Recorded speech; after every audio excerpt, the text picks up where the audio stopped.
Hello student, कैसे हैं आप। तो बेटा आज हम करेंगे चैप्टर 24 एसएसटी का Punjab board English medium.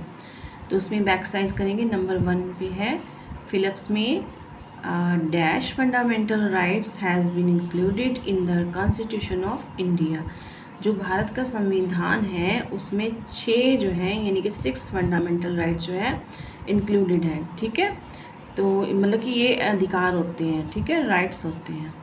Number 2 पे है तो यहाँ पे अपने फिल करना है 6। नंबर 2 पे है the fundamental rights are included in article 14 to 32 of the constitution of India. Bharat के संविधान में जो है ये फंडामेंटल राइट्स जो हैं वो किस आर्टिकल में है, 14 to 32 तक। ठीक है, नेक्स्ट है third article 25 of constitution prohibits religious discrimination. ये जो है 25 जो आर्टिकल है ये प्रोहिबिट्स करता है यानी कि रोक लगाता है धार्मिक डिस्क्रिमिनेशन होती है ना, भेदभाव धार्मिक, जैसे कि धर्म के नाम पर, जैसे कि आप हिंदू हो मुसलमान हो, तो ये सब कुछ नहीं है यहाँ पे। कॉन्स्टिट्यूशन में सभी जो है एक समान है। ओके, नंबर 4 पे है the first fundamental right is right to equality. इसमें जो पहला फंडामेंटल राइट्स है वो क्या है, इक्वालिटी का, यानी कि सब जो है समान है, यानी एक जैसे हैं। ठीक है, फिर है नंबर 5 पे freedom of press has been given under right to freedom, यानी कि जो प्रेस यानी कि जो हमारी मीडिया वगैरह होती है ना, तो उसको भी राइट टू फ्रीडम के अंडर जो है अधिकार मिला हुआ है। नेक्स्ट है राइट और रॉन्ग। आपने बताना है कि राइट क्या है, रॉन्ग क्या है। तो नंबर 1 पे है we all are equal before the constitution, यानी कि संविधान के सामने जो है या उनके अनुसार हम जो है सब एक हैं, यानी कि कोई भेदभाव नहीं है किसी जाति पाति का, यानी कि सबको समान अधिकार है। तो ये है ट्रू यानी कि राइट। फिर है there is no relation between right and the duty. वो कहते हैं कि इन दोनों के बीच में कोई रिलेशन नहीं है। नहीं, राइट जो होता है अधिकार होता है, ड्यूटी होती है कर्तव्य है, यानी कि हमारा जहाँ पर अधिकार है वहीं पर हमारे कुछ कर्तव्य भी है। तो ये क्या है, रॉन्ग है। ओके, नंबर 3 पे है judiciary is the defender of the fundamental rights. वो कहते हैं कि जो जुडिशरी है यानी कि न्यायालय है, अदालतें हैं, वो क्या है, डिफेंडर है किसका, फंडामेंटल राइट्स का। तो बिल्कुल करेक्ट है, यानी कि वो मतलब कि न्याय वाली बातों को, हमारे राइट्स को का जो अधिकार है उनका डिफेंस करती है, बचाव करती है। ठीक है, नंबर 4 पे है right to education is a fundamental right. Right to education मतलब कि एजुकेशन का जो अधिकार है वो भी एक फंडामेंटल राइट है, आधार का मतलब कि अधिकार है। नेक्स्ट है 5, तो 5 में है admission can be denied in a government institution on the basis of religion, caste and colour. वो कहते हैं कि एडमिशन जो है डिनाइड कर हो सकती है गवर्नमेंट इंस्टीट्यूशन में on the basis of religion, धर्म, जाति और कलर के हिसाब से जो है डिनाइड कर सकते हैं, यानी कि इनकार कर सकते हैं कि भाई हमारे स्कूल में या हमारे इंस्टीट्यूशन में कोई भी जो है आपको अधिकार नहीं मिलेगा।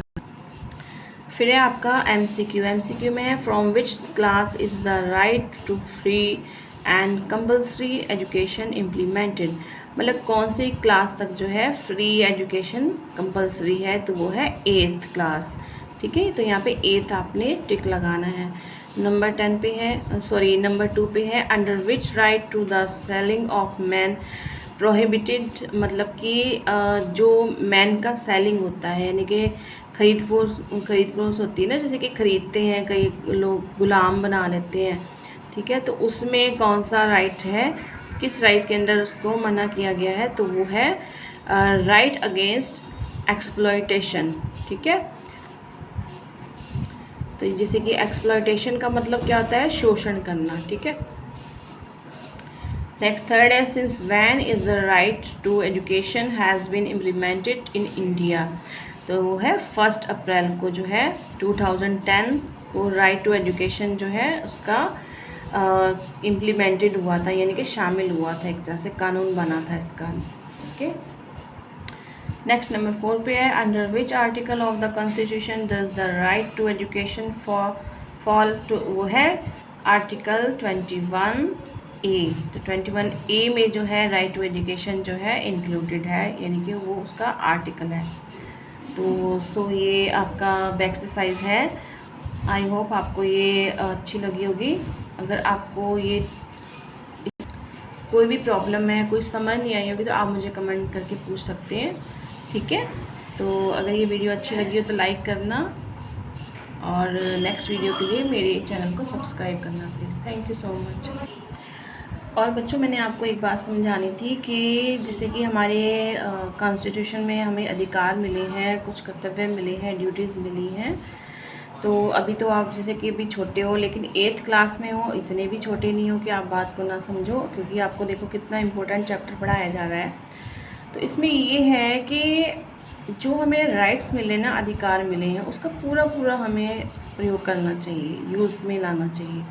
अगर ये अधिकार किसी और को नहीं मिल रहे हैं, मान लो कोई आसपास में आपके बच्चे हैं जो पढ़ाई नहीं कर रहे हैं, ठीक है, 8th क्लास तक तो कंपलसरी फ्री मतलब है पढ़ाई, गवर्नमेंट ने की हुई है, तो उनको भी आप मोटिवेट कीजिए, ठीक है, उनके पेरेंट्स को मोटिवेट कीजिए। और दूसरी बात जो है डिस्क्रिमिनेशन की, डिस्क्रिमिनेशन में क्या होता है, भेदभाव।